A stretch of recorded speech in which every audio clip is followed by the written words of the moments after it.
Hey Rockstars, Lid Shaw coming to you from NAMM 2022, and I'm at the Spectra1964 booth, and I thought I'd give you a quick look at some of the stuff we're doing right here, or that they have right here. So I'm going to put on my reading glasses for this so I can see everything.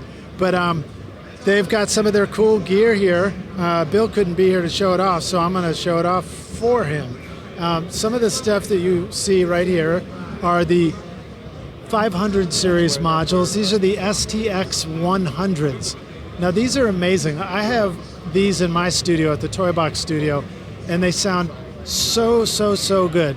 Really have a pure tone, and they retain and respect the transient. That's what Spectra1964's big message is making sure the transients are handled really well. So these are all mic preamplifiers, and each one of these has this input gain knob here where you set it until this overlight flashes just a little bit, and that's the sweet spot, and it means that your transient peaks are getting managed as they go in to the next stage, which is right down here, and then this would be your level into Pro Tools. And then this one, you don't want to have the peak light come on, so you just set your level into Pro Tools until that's right.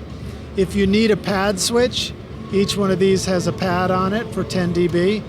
You have the on and off for phantom power, and then this would be the phase, so that you can do normal or reverse phase. And these are 500 modules, so they'll go into a standard 500 series rack, and then here you've got a nice rack for the 500 module here. And then let's take a look at some of these other guys. Then now here you have the model C610 Complimiter, and this thing sounds amazing. And it basically does limiting and compression all in one. So basically you can set it up to just manage your peaks as they come through, and you're going, maybe you're printing a track into your Pro Tools session and you need to make sure the peaks are just right, in the same kind of manner that tape would have managed peaks, for example. It really makes it easier to pack the levels on to your track if you want to. But some of the knobs you got here, so you've got your input setting, which you can do your input gain.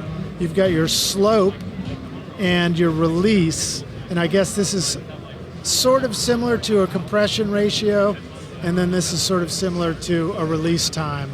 But this basically lets you dial it in so that you're either really managing quick compression and catching all the incoming attack on your sound, or you're letting it through and letting it punch a little more and speak.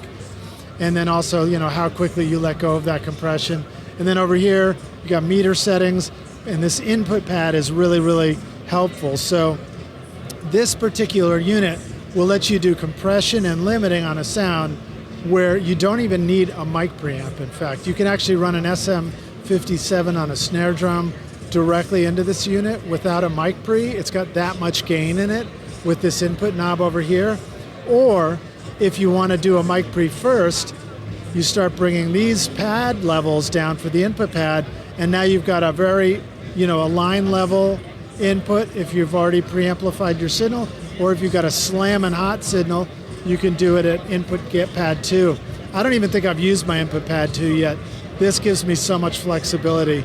And then of course you got the output level here to tape, and then a beautiful, gorgeous meter right here in the middle, which will show you your gain reduction.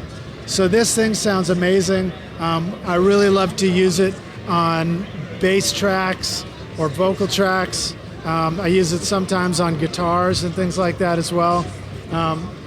But the combination of these STX100s for your mic preamp, and then if I'm using a condenser mic, for example, then into the C610 is an awesome sound. Then down here at the bottom, you have what is called the V610 Complimiter. And this one is basically, my understanding, I don't have one of these, but it's designed for more of the mastering scenario, where you want to have your mic level in and your line level in. You can actually do a phase switch, so you can flip the polarity of the signal going in.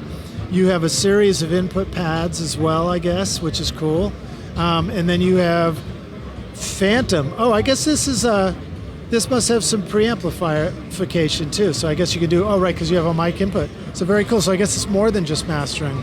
And then you have your threshold level here, which is like an input gain. You have your slope level, and everything is detented and selectable so that you can make sure that you can fully and exactly, precisely recall these settings when you're using it in the studio. You can adjust and control where your meter's at, and then you have your release settings here and your output. And I know that a lot of people are using this, a pair of these for mastering complimiters, and it sounds awesome. So very cool stuff. I highly recommend you check out Spectra1964 if you're interested in killer sounding mic pre's for recording with, or if you want to plug a bass directly into this guy. This is like one of the best bass sounds I've ever got. Bill Cheney is the founder of Spectra1964, likes to refer to that bass sound as it'll move your pant leg, and it definitely will. So if you want to check out more of this stuff, go to Spectra1964.com, check out their custom shop there, check out the products, and you can order directly from the website. Thanks for watching this. Make sure to hit our YouTube channel, subscribe, hit the like button if you enjoyed this, and the notification bell so you don't miss any more videos from us here at NAMM 2022, and we'll see you guys in the next video. Cheers.